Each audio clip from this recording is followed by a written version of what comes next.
Policy से related बहुत सारे क्वेश्चंस को पाओगे। इस वीडियो में आप जानोगे एसएलआर क्या है, सीआरआर क्या है, यही सारे मॉनेटरी पॉलिसी के इंस्ट्रूमेंट्स होते हैं। तो आइए जानते हैं सबसे पहले कि मॉनेटरी पॉलिसी क्या है। देखिए फ्रेंड्स, अपनी इकॉनमी को कंट्रोल करने के लिए गवर्नमेंट जो है वो टाइम टाइम पर इकोनॉमिक पॉलिसी को फ्रेम करेगी और इकोनॉमिक पॉलिसी का ही एक हिस्सा होती है हमारी monetary policy. Monetary policy is a part of economic policy of government और इस मॉनेटरी पॉलिसी के थ्रू गवर्नमेंट जो है वो मनी सप्लाई को कंट्रोल करती है। देखिए, मॉनेटरी, इसके नाम में ही मनी आता है, तो आप यहीं से याद कर लीजिए मॉनेटरी पॉलिसी क्या है। ये एक ऐसी पॉलिसी है जो मनी सप्लाई को कंट्रोल करेगी। It influence supply of money and credit rate of interest in the economy. Credit supply का मतलब ये है कि हमारी कंट्री के जो कमर्शियल बैंक है वो जनरल पब्लिक को कितना लोन देंगे और किस रेट के ऊपर लोन देंगे, ये सारी चीज़ें जो है वो मॉनेटरी पॉलिसी ही डिसाइड करेगी, मॉनेटरी पॉलिसी ही रेगुलेट करेगी। इंडिया में मॉनेटरी पॉलिसी जो है वो बैंकिंग की अपेक्स बॉडी फॉर्मुलेट करती है। अब बैंक की अपेक्स बॉडी क्या है? That is reserve bank of India. Reserve bank of India he monetary policy को बनाएगी और उसको एग्जीक्यूट करेगी। Reserve bank of India country की सारी बैंकिंग सिस्टम को रेगुलेट करती है और इसकी कोशिश रहेगी कि हमारी इकॉनमी में एक ऐसा इन्वायरमेंट क्रिएट कर दे जिससे हमारी सेविंग और हमारी इन्वेस्टमेंट जो है वो बढ़ जाए। लोगों को इनकरेज करे कि वो ज़्यादा से ज़्यादा पैसा अपना सेव करे और इसी सेव्ड मनी को कहाँ पर लगाया जाएगा? इन्वेस्टमेंट पर्पस में लगाया जाएगा। तो हमारी मॉनेटरी पॉलिसी क्या होगी? Monetary policy is a part of economic policy. Economic policy का हिस्सा है जो कि हमारी कंट्री में सप्लाई ऑफ मनी को कंट्रोल करेगी। अब देखते हैं मॉनेटरी पॉलिसी के क्या ऑब्जेक्टिव है। तो मॉनेटरी पॉलिसी के कुछ इम्पॉर्टेंट ऑब्जेक्टिव्स मैंने यहाँ पर लिखे हुए हैं। तो सबसे पहले हमारे पास आ जाता है expanding and contracting money supply according to needs of the economy. Expand करने का मतलब है बढ़ाना और कॉन्ट्रैक्टिंग का मतलब है कम करना। तो मॉनेटरी पॉलिसी का क्या ऑब्जेक्टिव है? वो इकोनॉमी की ज़रूरतों के अकॉर्डिंगली, नीड के अकॉर्डिंगली मनी सप्लाई को बढ़ाएगी या फिर कम करेगी। अब इकोनॉमी की ज़रूरतें क्या हुई? मान लीजिए कि हमारी इकोनॉमी में इन्फ्लेशन है। इन्फ्लेशन का मतलब कि प्राइसेस बहुत ज़्यादा हाई हैं। उस टाइम पर सप्लाई ऑफ मनी को मॉनेटरी पॉलिसी के थ्रू कॉन्ट्रैक्ट कर दिया जाएगा, कम कर दिया जाएगा। मान लीजिए इकोनॉमी में डिफ्लेशन है। डिफ्लेशन के टाइम पर शॉर्टेज ऑफ मनी होगी हमारी इकोनॉमी में।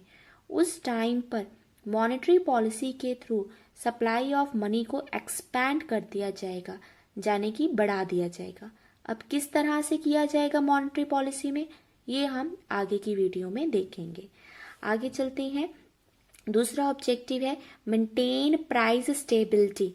मान लीजिए इकोनॉमी में प्राइसेस जो हैं वो बहुत ज़्यादा हाई हैं, वो स्टेबल नहीं है, बहुत ज़्यादा प्राइस राइज हो गया है, मतलब कि इन्फ्लेशन आ गया है।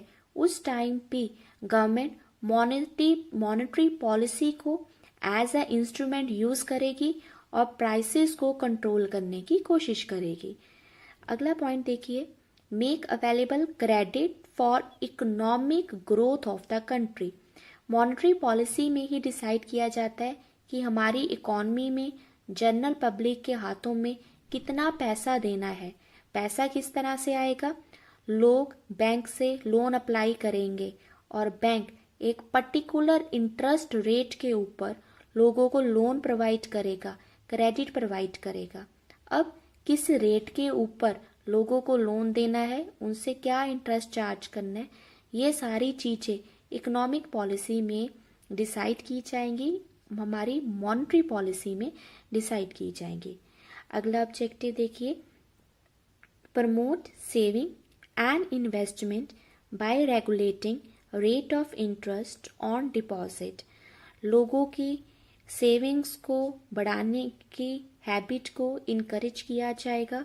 लोगों को इनकरेज किया जाएगा कि वो अपनी सेविंग्स को ज़्यादा से ज़्यादा बढ़ाएं। अब सेविंग कैसे बढ़ेगी?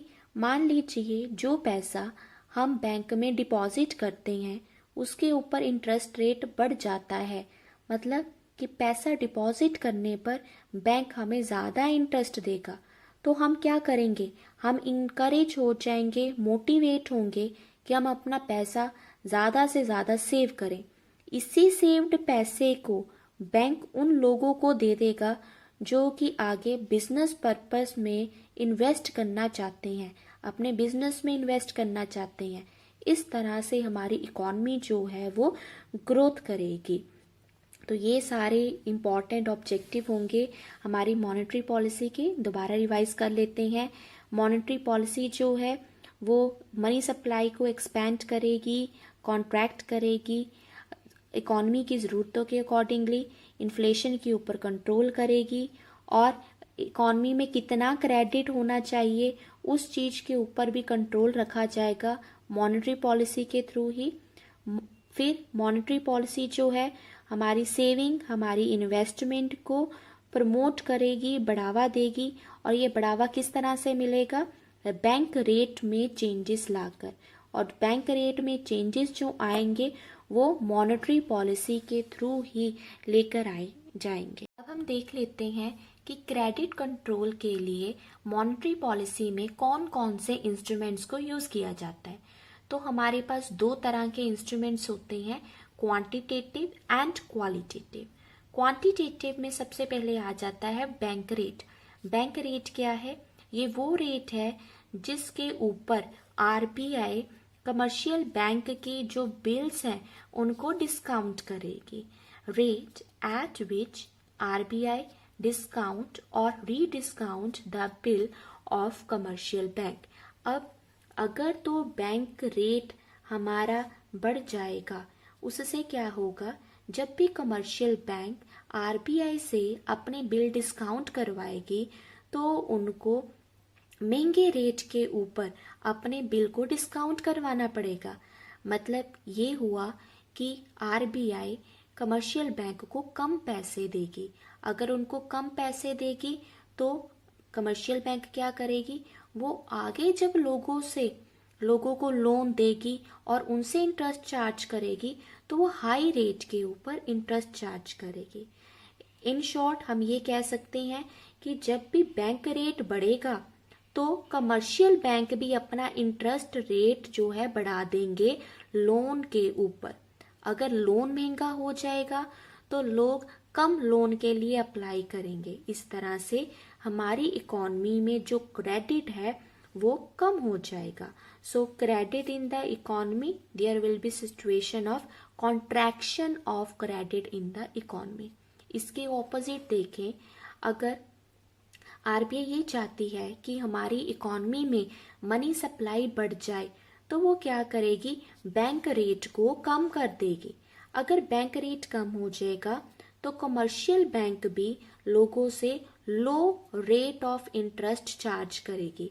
इस तरह से हमारी इकॉनमी में there will be expansion of credit, मतलब मनी सप्लाई जो है वो हमारी इकॉनमी में बढ़ जाएगा।